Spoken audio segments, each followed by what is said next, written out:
이제 저녁 8시 30분 퇴근 후 퀴즈 한판. 혼자 하지 마세요. 같이 해요. 매일 저녁 8시 30분 많은 참여 바랍니다. 네, 마감의 정석입니다. 토마토 투자 자문의 김정수 운용역 만나보겠습니다. 안녕하세요. 네, 안녕하세요. 네, 열기가 한풀 좀 식는 모습입니다. 오늘 조정 가운데서도 우리가 꼭 기억해야만 할 만한 부분이 있을 겁니다. 어떻게 판단을 하시는지 시장 분석해 주시죠. 네, 오늘 시장은 트럼프 대통령의 이 발언이 오늘 시장에 조정을 가져왔죠. 한미 협상에 대한 사인을 하지 않으니 이거에 대한 대가로 이제 반도체나 의약품 생각했던 거 이상으로 추가 관세를 높일 수 있다라는 좀 으름장이 있었거든요. 여기에 이제 시장이 좀 반응을 하면서 이제 매물이 좀 나오고 있는 거죠. 그러니까 겁을 먹은 거죠. 겁을 먹다. 지금 일본 같은 경우에는 자동차 관세가 이제 15%잖아요. 우리나라는 25%고, 일본은 사인을 했고 우리나라는 사인을 안 했고, 요것 때문에 지금 서로 긴장 관계에 있지 않습니까? 일본은 사인을 해도 그 불합리한 조건인 거는 명명백백하지만 사인을 해도 괜찮아요. 왜냐하면 달러하고 무제한 수합이 되어 있기 때문에 외환위기가 올 리가 없죠. 만약에 달러가 부족하면은 무제한적으로 스와프 해버리면 되니까요.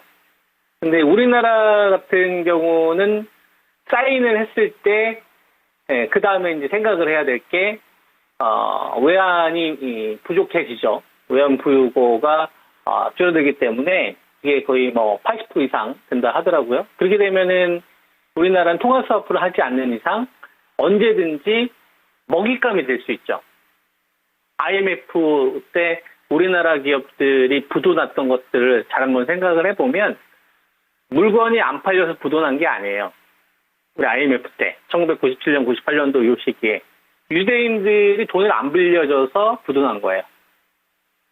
단기채 위주로 하다가 달러를 계속 1년 단위로 이제 빌려줬었는데 갑자기 뜬금없이 그 다음부터는 채권 연장을 해주지 않았거든요. 그러니까 달러를 조달하기가 어렵겠죠. 이런 식으로 닉슨 대통령 같은 경우도 과거 브레튼 우즈 체제 때 보면은 금을 맡기고 달러를 대체하기 전에 이 금을 맡기고 언제든지 해외에서 달라고 하면은 줘야 됐는데 그거 갑자기 어겼었거든요. 미국 같은 경우가. 그러니까 이번이 처음이 아니라는 얘기를 하는 겁니다. 우리가 1980년도 때는 플라자 합의도 있었고, 그래서 미국이 이런 행태를 하는 거를 우리는 어떻게 생각을 해야 되냐면은 너무 크게 위기의식을 갖는다거나 정말 큰일이 났다 이렇게 생각하면 안 되고요. 그거는 이제 우리가 할 일이 아니고, 그건 이제 정치인분들이나 이런 분들이 하셔야 될 일이고, 우리는 이 자금력을 가지고 있는 사람들이 자금력이 없는 나라들이나 없는 기업들을 어떤 식으로 잡아먹느냐, 이걸 우리는 역이용해야 된다는 얘기예요. 무슨 말인지 이해되십니까? 그러니까 우량한 기업들이 있으면, 자, 우량한 기업들, 예를 들어서 삼성전자나 SK 하이닉스를 우리나라 이 좋은 기업들, 이 반도체 얼마나 갖고 싶겠어요. 이 HBM 잘 만드는 이 하이닉스, 그 다음에 삼성전자, TSMC하고 같이 파운드리 유일하게 3나노 가능한 게 이거밖에 없는데, DRAM하고 랜드 얼마나 뺏고 싶겠습니까? 자금력을 가지고 있는 사람들이. 그리고 조선 같은 경우 보면 HD 현대중공업이나 HD 현대미폰, 하나오션이나 전 세계에서 우리나라가 뭐 LNG 같은 경우는 이제 삼성중공업도 마찬가지고 얼마나 배를 잘 만들어요. 빼앗고 싶을 거 아니에요. 여러분, 전쟁이라고 해서 꼭 총칼만까지 싸우는 게 아니라 돈 많은 사람들이 어떻게 하면은 멀쩡한 기업들을 싸게 가져갈 수 있는지를 우리는 잘 생각을 해야 돼. 그걸 우리는 역이용해야 되는 거예요. 걔네들이 술을 내다봐야 되는 겁니다. 그러면 멀쩡할 때는 싸게 못 사요. 그래서 어려운 상황을 만들어야 되는 거예요.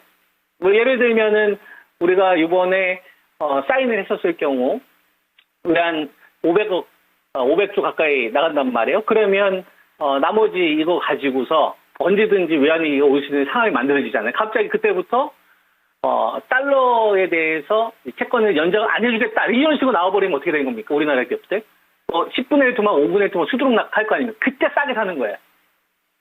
유대인들이 이런 식으로 우리나라 주요 금융기관들을 IMF 때 싹쓸이했습니다. 아주 헐값에. 네, 그래서 지금 보면은 우리 금융지주 같은 경우 외국인 지분이 한 47% 정도 되잖아요. 47%. 잘 한번 들어보세요. 제가 여러분한테 말씀드리는 거를. 이거는 비지기는 백전백승. 영국이 제국주의 시대 때 어떤 식으로 자기들보다 힘없는 나라들을 잡아먹었었는지 그걸 미국이 지금 똑같이 하고 있거든요. 그죠? 예, 징기스칸보다도 못한 거지. 걔네들이 전략을 잘 이해를 해야 돼요. 그래서 KB금융 같은 경우도 외국인들 77%잖아요. 그죠? 웬만한 기업들이 다 보면은 외국인들 지분이 60%대예요. 그럼 이건 한국 기업입니까? 한국 기업이지만 사실상 외국인들이 다 자주유지하고 있잖아요. 저걸 언제 가져갔다고요? IMF 때. 근데 어떻게 가져갔다고요? 멀쩡한 기업을 위기를 만들어야 싸게 거래할 거 아닙니까? 그래서 그런 상황이 놓이게끔 만드는 거예요. 왜냐면은, 우리나라와 같은 이런 제조업 강국들을 정상적인 어떤 경쟁 관계에서는 가져올 수 없으니 어떻게 되는 건데 힘을 동원을 하는 거죠. 힘. 칼을 드는 거란 말이에요. 그래서 그러한 정책들이 우리는 보호무역주의나 그죠? 자국 우선주의로 이야기를 하지만 이거는 이제 좀 정제된 표현이고 뺏는 거예요. 힘이 강한 사람이 힘이 약한 사람들의 돈을 뺏는 거죠.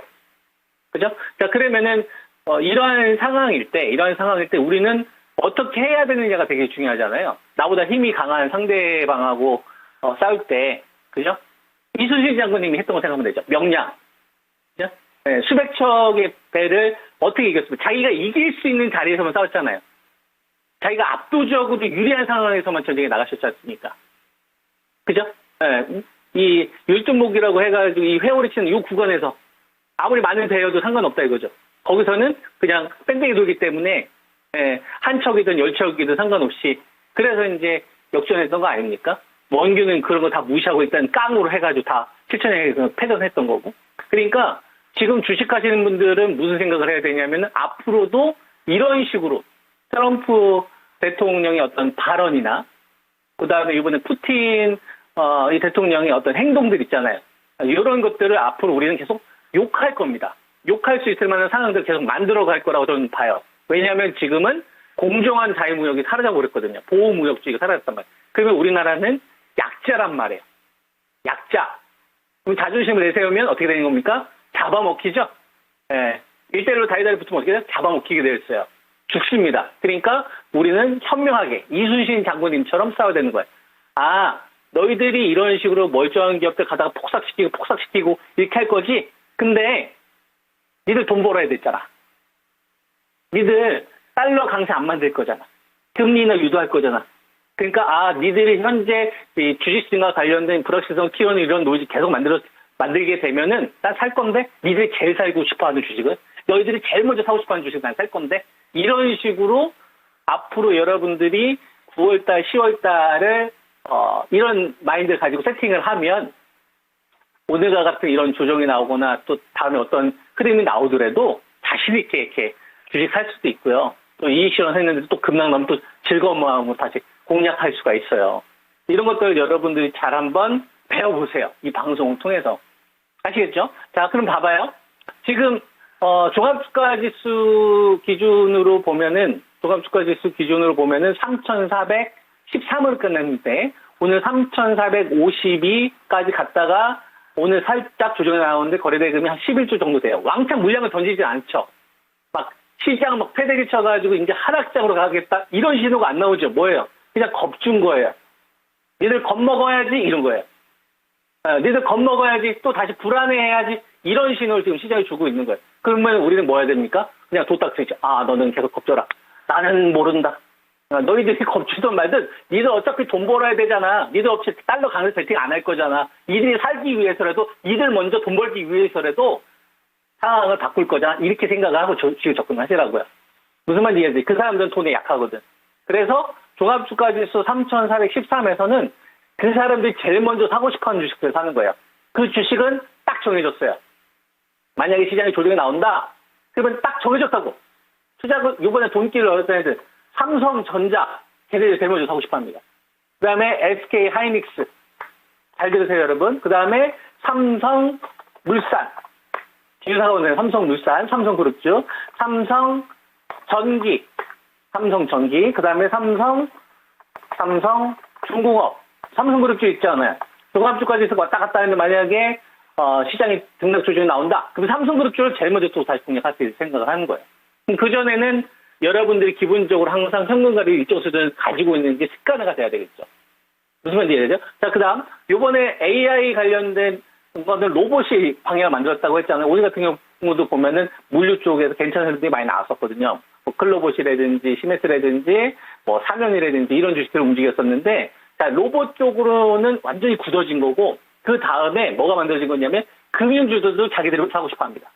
요번에 상법 개정안을 비롯한 주주들의 피해 정책 있잖아요. 요 모멘텀이 있기 때문에. 그래서 금융주 가지고 계신 분들도 뭐 따라갈 필요는 없지만 만약에 조정이 나오거나 겁을 주면 난 매수.